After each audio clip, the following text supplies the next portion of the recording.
I do not. No, I think it would be a big overreach. I don't think that we're at the point where they need to step in and help regulate it. I think a little bit of government involvement along with people and like the private sector would be nice. I wouldn't necessarily say the government itself, but yes, they should be involved. Keep the government out of regulating things.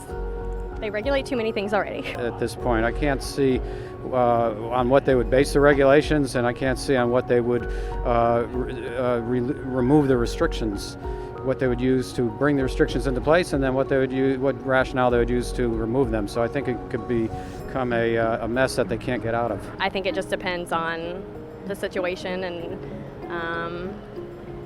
it's what it can and can't do. I don't think that the government should interfere with where technology is headed, where AI is headed, until it starts interfering with our privacy. I do think there should be laws and regulation that AI is bound by.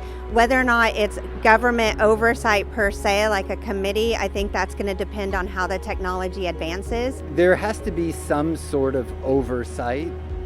I don't know if the government is the most efficient way to do it, but there has to be some sort of board, maybe that would convene with sort of non-political or governmental officials.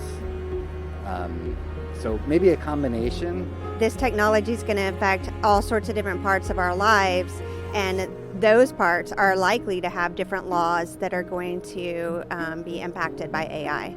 With AI, I think we're at the very first steps where until we know what it's capable of, the government can't regulate an unknown entity. So when you talk about whether or not the government is playing a role, really we're looking at laws and regulations. And AI is going to be something that's going to cover a lot of different areas of law, including copyright, trademark.